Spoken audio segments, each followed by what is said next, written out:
Jack, Straight from the Gut, by Jack Welch with John A. Byrne. Introduction. It was the final hockey game of a lousy season. A young man, the co-captain of his high school team, had just lost in overtime to their arch-rival. In a fit of pure frustration, he flung his hockey stick across the ice and stormed back to the locker room, his heart heavy with defeat. As he and his teammates were taking off their gear, the door suddenly swung open. And in walked his mother. The room fell silent. Every eye was on this middle-aged woman in a simple dress as she marched past the benches, straight for her son. She grabbed him by the front of his uniform, looked him dead in the eye, and her voice cut through the silence. "You punk," she shouted. "If you don't know how to lose, you'll never know how to win. If you don't know this, you shouldn't be playing." That young man was Jack Welch. And that moment, in a steamy locker room in Salem, Massachusetts, was one of the first and most powerful lessons in a life that would eventually change the face of American business. Today, we're diving into his story, Jack, Straight from the Gut. This isn't just a book about business strategy. It's a raw, unfiltered look into the mind of a man who took one of the world's largest companies, General Electric, and shook it to its very core. He was called a hero by some, and Neutron Jack by others, a man who famously removed people but left the building standing. But where did this relentless drive, this obsession with performance, and this almost brutal honesty come from? It didn't come from Harvard Business School. It came from a tough, loving Irish mother who taught him to compete, a working-class father who taught him the value of hard work, and a lifetime of fighting to get out of the pile and prove himself. By the end of our journey today, you'll understand the simple, powerful principles that turned a kid with a stutter from a small town into the most celebrated and controversial CEO of his time. And more importantly, you'll discover the single greatest gift his mother gave him, a gift he believed was the true secret to leadership, to competition, and to life itself. It's a gift you can start building for yourself, today. So, let's begin. Book summary. The story of Jack Welch isn't really about General Electric. It's about a philosophy. A way of looking at the world. And that philosophy started long before he ever saw a boardroom. It started at a kitchen table, playing gin rummy with his mother, Grace. She was the most influential person in his life. She was tough, loving, and had an uncanny ability to, as Jack would say, smell a phony a mile away. When they played cards, she played to win. If she beat him, she'd slam her cards down and shout, "Gin." He'd get furious, but he couldn't wait to come back and try to beat her. That's where he learned to love competition. Not just to participate, but to win. His mother drilled into him a phrase that would become his lifelong mantra: "Don't kid yourself." That's the way it is. It was her way of saying, face reality. If you don't study, you'll be nothing. If a business is failing, admit it. Don't hide behind excuses or hope things will magically get better. Face the brutal facts. This principle, facing reality, would become the bedrock of his entire leadership style. But perhaps the greatest gift she gave him was something else. Jack grew up with a stutter, a speech impediment that followed him through school. It could have destroyed his confidence. But his mother framed it perfectly. "It's because you're so smart," she told him. "No one's tongue could keep up with a brain like yours." Think about that for a moment. She took a perceived weakness and turned it into a source of strength. She poured self-confidence into him until it overflowed. Decades later, when Jack looked at old photos of himself on sports teams, he was always the shortest kid in the picture. But he said he never felt it. He never knew it. His mother had convinced him that he could be anyone he wanted to be. That, he would say, is the essence of leadership: building self-confidence in others. Giving people challenges they never thought they could handle, and then celebrating their success. He believed his entire career was built on that single lesson from his mother. His father, Big Jack, was a railroad conductor. He was a hard-working, quiet man who taught Jack the value of diligence by example. He never missed a day of work. And he was the one who first pushed Jack toward golf. He told his son that the big shots on his train were always talking about their golf games, and maybe he should learn about it. So, at the age of 9, Jack started caddying. It gave him his first glimpse into the world of successful people, and it taught him a game he would love for the rest of his life. Jack was the first in his family to go to college.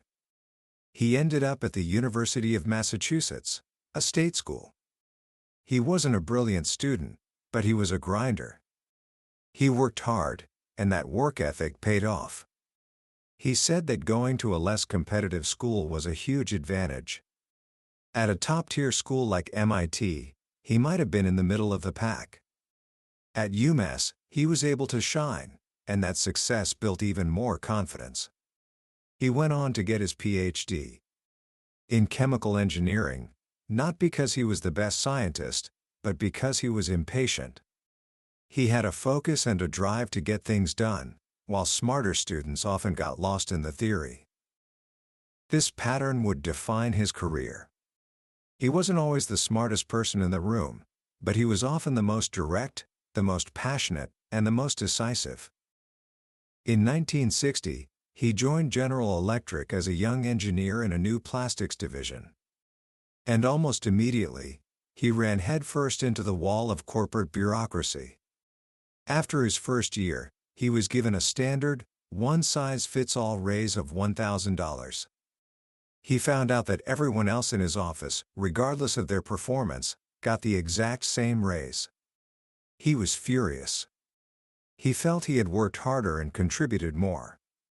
He felt trapped in what he called the pile, just another nameless face at the bottom of a giant organization. So, he did what any self-respecting, confident young man would do. He quit. He got an offer from another company in Chicago and was ready to pack his bags. But just before he left, his boss's boss, a young executive named Reuben Gutoff, called him. He took Jack and his wife, Carolyn, to dinner. For 4 straight hours, Gutoff made his pitch. He told Jack he understood his frustration with the bureaucracy.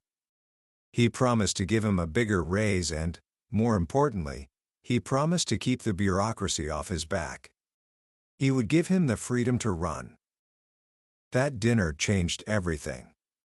It wasn't just the money. It was the recognition. Gutoff saw him as an individual, not just another cog in the machine. Jack decided to stay. That experience became the foundation for one of his most famous and controversial management principles, differentiation. He believed you had to treat people differently. You reward your stars extravagantly, you develop the solid performers in the middle, and you deal with the underperformers. He hated the idea of treating everyone the same. As he saw it, you don't build a winning team by pretending everyone contributes equally. You build it by identifying your best players and giving them the ball. A few years later, Jack's career almost ended before it truly began. He was running a pilot plant for a new plastic, and one day, a huge explosion blew the roof right off the building. Miraculously, no one was seriously hurt, but as the boss, Jack was responsible. He was terrified. He expected to be fired. He had to drive to headquarters to explain the disaster to a senior executive named Charlie Reed. Jack walked into the meeting a nervous wreck. But Reed was incredible. He didn't yell. He didn't blame. He took what Jack called a Socratic approach. He asked questions. What did you learn from this? How can we fix it? What can we do to make sure this doesn't happen again? Reed's reaction made a huge impression on Jack. He learned that when good people make mistakes, the last thing they need is to be punished. They need encouragement. They need to have their confidence restored. Piling on when someone is already down, he said, is one of the worst things a leader can do. You have to know when to hug and when to kick. And this was a time for a hug. Throughout his early years, Jack was a rebel. He was loud, impatient, and brutally honest. He threw parties with his team at local bars to celebrate victories, big and small. He wasn't the typical, polished GE man in a blue suit. He was, as many saw him, a round peg in a square hole. But he delivered results. The plastics business he ran grew at an incredible pace.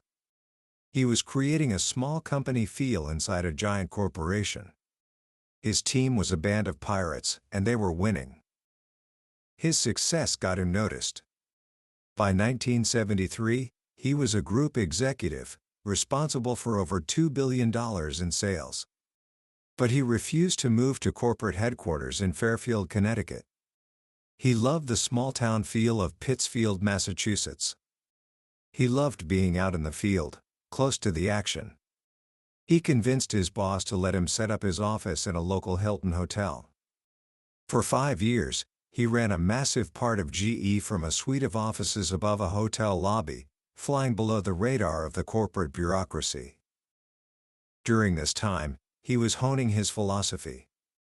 He learned to identify good businesses from bad ones. He saw that some businesses, no matter how hard you worked, were just in lousy markets with no hope of winning. He was also becoming obsessed with people. He realized that his success depended almost entirely on getting the right person in the right job. He and his HR partner, Ralph Hubregson, would spend days in marathon sessions, reviewing every manager on the team. They called it peeling back the onion until all the issues were exposed. In 1977, the call finally came. Reg Jones, the chairman of GE, told him it was time to come to headquarters. "You can't be a big fish in a small pond anymore," Jones said. "If you want to be considered for bigger things, you're going to have to come here." This was it. The start of the horse race to become the next CEO of General Electric. Jack arrived in Fairfield feeling like a minnow in an ocean. The culture was formal, quiet, and cold. It was everything he hated. He was one of 7 candidates for the top job, and the politics were thick. He wasn't the favorite. His boss, a vice chairman named Dave Dance, was openly rooting for another candidate, Stan Galt. Working for a boss who doesn't want you to win is one of the toughest situations in any career. But Jack trusted the system, and he trusted Reg Jones. He put his head down and went to work, applying his philosophy to a whole new set of businesses. He took on the appliance division, a sacred cow within GE, and pushed for massive cutbacks, arguing that the glory days of post-war growth were over. It was an unpopular move, but it was pure Jack Welch, face reality. He also got his first real look at GE Credit, which would later become GE Capital. He saw it as a gold mine. It was a business based on intellectual capital, not factories and metal bending. He realized that you could make a lot of money by combining smart people with a strong balance sheet. He fell in love with the business and began pouring talent into it, including a young, competitive guy he met over a game of ping pong named Larry Bossidy. The succession process was brutal. Reg Jones used a series of interviews he called airplane interviews to test the candidates. He'd say, "Jack, you and I are on a plane, and it crashes. Who should be the next chairman?" Jack, like most candidates, initially tried to crawl out of the wreckage himself. But Jones insisted they were both gone. The question was designed to see who could think beyond their own ambition, who could build a team. In December of 1980, Reg Jones walked into Jack's office, gave him a big hug, something that was not natural for the formal, dignified chairman, and said, "Congratulations, Mr. Chairman." At 45 years old, Jack Welch was the youngest CEO in GE's history. And he was about to unleash a revolution. When he took over, GE was a $25 billion behemoth. It was seen as a supertanker, strong and steady. But Jack wanted it to be a speedboat, fast, agile, able to turn on a dime. The company was a massive bureaucracy, with as many as a dozen layers of management between the factory floor and his office. He hated the layers. He compared them to wearing too many sweaters.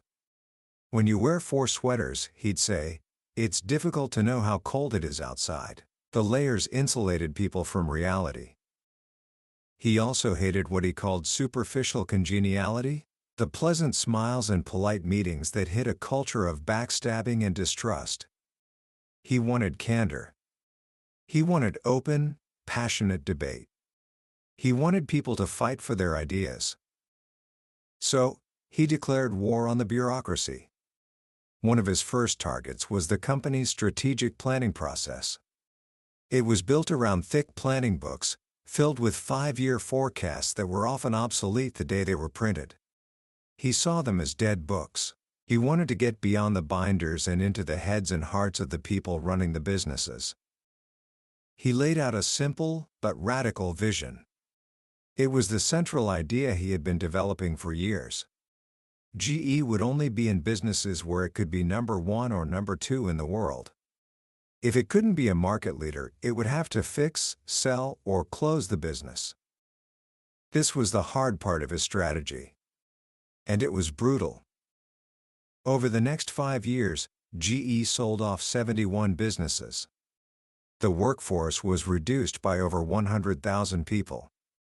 This is where he earned the nickname Neutron Jack. The media portrayed him as a ruthless cost-cutter who cared more about profits than people. He hated the name. He said it hurt. But he believed he was doing what was necessary to make GE competitive in a new global economy. He argued that he wasn't firing people, he was firing positions. He believed that the false kindness of keeping uncompetitive businesses alive was crueler in the long run, because it only delayed the inevitable and gave people a false sense of security.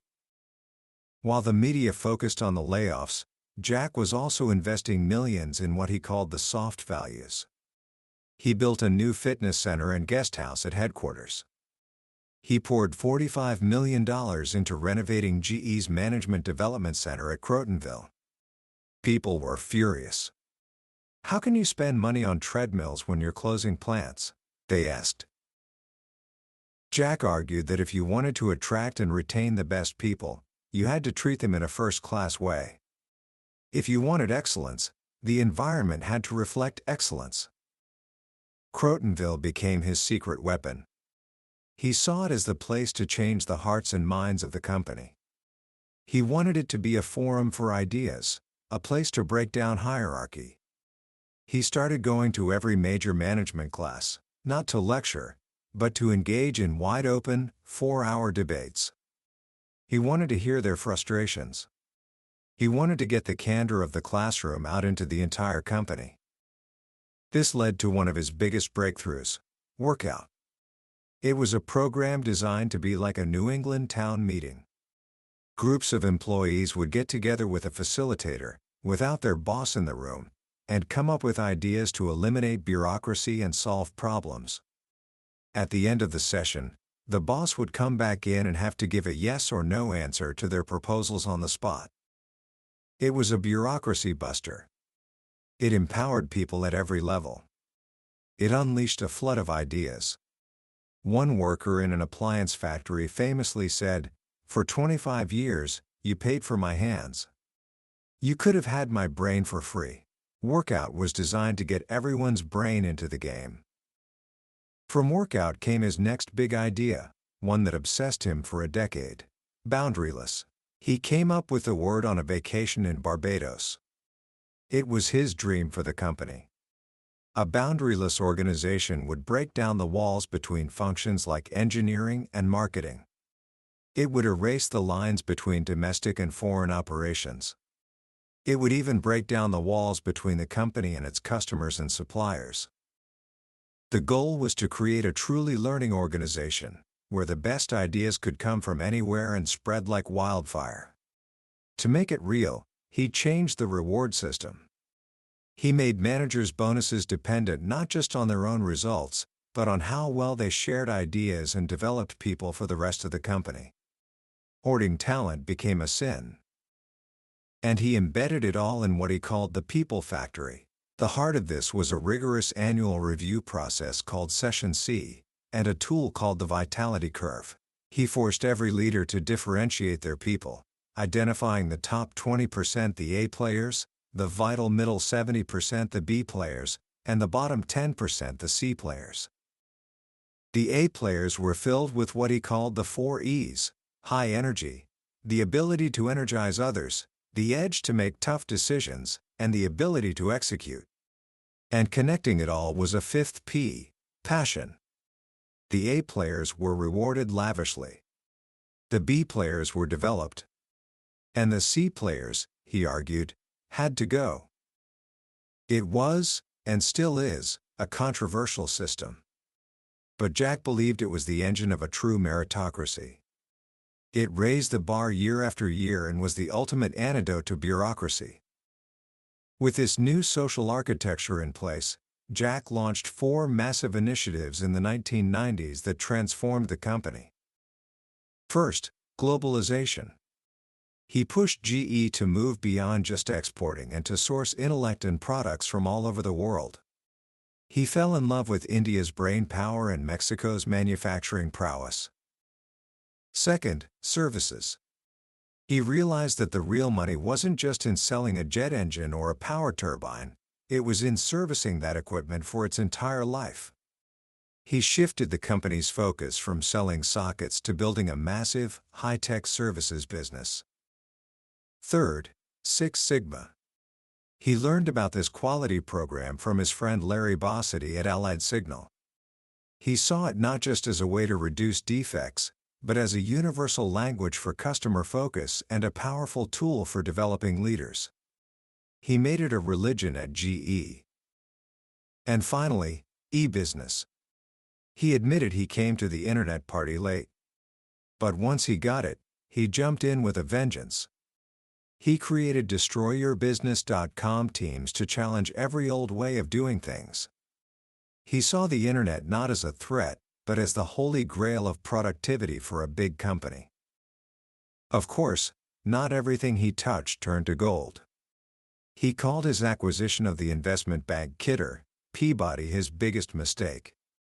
It was a cultural disaster that ended in scandal. He said it was a case of hubris, where he thought he could make anything work. The lesson was profound. Culture counts, big time. His final big move was the attempted acquisition of Honeywell. It would have been the largest industrial merger in history. The U.S. government approved it, but it was blocked by European regulators. In his final meeting with the European Commissioner, after his last offer was rejected, one of the officials laughed and said, "That can be your last chapter, Mr. Welch. Go home, Mr. Welch is a perfect title." In November of 2000, after a 7-year succession process, he finally named his replacement Jeff Immelt. The process was agonizing. He had 3 incredible candidates, and he knew he had to disappoint 2 of them. On the night he flew to tell them the news in person, he said it was the toughest thing he ever had to do. Jack Welch's 20 years at the helm of GE were a whirlwind of change, of controversy, of incredible growth. He took a company that was an icon of the old industrial economy and remade it into a dynamic, global powerhouse for the 21st century. But his story isn't just about business. It's about a set of principles forged in a small town, a belief in the power of people, and an unshakable confidence that came from a mother who taught him that if you don't know how to lose, you'll never, ever know how to win. Commentary. When you step back from the whirlwind of deals, initiatives, and controversies that define Jack Welch's career, what are you left with? What are the core lessons from a life lived at such an incredible intensity? I think it comes down to a few very simple, but very powerful, ideas. The first is the absolute necessity of facing reality. That phrase his mother taught him, "Don't kid yourself," was the intellectual foundation for everything he did. Most people, and most organizations, live in a comfortable state of denial. We tell ourselves stories. We hope for the best. We avoid the hard truths because they're painful. Welch believed that was a recipe for failure. He forced his organization, and himself, to look at the world as it was, not as they wished it would be. That's why he was restructuring GE when it was still profitable. He saw the storm of global competition on the horizon when others saw blue skies. For anyone, at any age, this is the starting point. You cannot solve a problem until you admit you have one. You cannot improve until you are brutally honest about where you stand right now. The second lesson is his obsession with people. It's easy to get caught up in his neutron Jack reputation, but the deeper truth is that he spent more time and energy on finding, developing, and rewarding talent than on any other activity. He called GE a people factory. He believed that great people build great businesses, not the other way around. His systems, Session C, the vitality curve, differentiation, were all designed to do one thing: constantly upgrade the talent in the organization. He was looking for people with passion, people who cared more than anyone else. He believed you could teach someone business skills, but you couldn't teach them to have a fire in their belly. And the final, and perhaps most important, lesson is about self-confidence. He believed the leader's primary job was to build it in others. Think about how he did it. He gave people stretch assignments, goals so big they seemed impossible. He created an informal, boundaryless culture where everyone's ideas could be heard, regardless of their title. He celebrated victories with an almost manic energy. All of these actions were designed to make people feel bigger, smarter, and more capable than they thought they were. He was trying to be for his people what his mother had been for him, a source of unwavering belief in their potential. So, how can you apply these ideas to your own life, right now? First, start practicing brutal honesty with yourself. Don't kid yourself. About your study habits, about your relationships, about what you're good at and what you're not. Facing reality is the first step to changing it. Second, get out of the pile. In everything you do, whether it's a school project or a part-time job, don't just meet expectations. Exceed them. Find a way to add a fresh perspective, to deliver more than what was asked. Make yourself an A player, even when no one is formally grading you. And third, become a source of confidence for others. When a friend is down, don't pile on. Encourage them. When someone on your team does something well, celebrate it. The ability to make others feel better about themselves is one of the most powerful forms of leadership there is. Jack Welch's story is a testament to what's possible when you combine a clear, simple vision with a relentless, passionate drive to execute it. His journey wasn't about finding balance. It was about pouring every ounce of his energy into the game. It's a powerful, and sometimes intimidating, model. But it shows us that no matter how big the institution, no matter how entrenched the bureaucracy, a single individual with courage and a clear set of values can truly change the world. That was a summary of Jack, Straight from the Gut by Jack Welch. We've touched on the major themes and the powerful stories that shaped one of the most legendary business careers of our time. But I'll be honest with you, a summary can only scratch the surface. The real power of this book is in the raw energy of Jack's voice, the texture of the stories, and the feeling you get when you realize these aren't just business lessons, they're life lessons. This summary is meant to give you a map, to help you decide if this journey is one you want to take. If anything we've talked about today has sparked a fire in you, if you've felt a connection to his relentless drive and his passion for people, then I urge you to pick up a copy. Reading it isn't just about learning, it's an experience that will challenge you to demand more from yourself and from everyone around you. The link to the book is in the description. Also, if you found this journey valuable, Please show your support by hitting that like button and subscribing to our channel.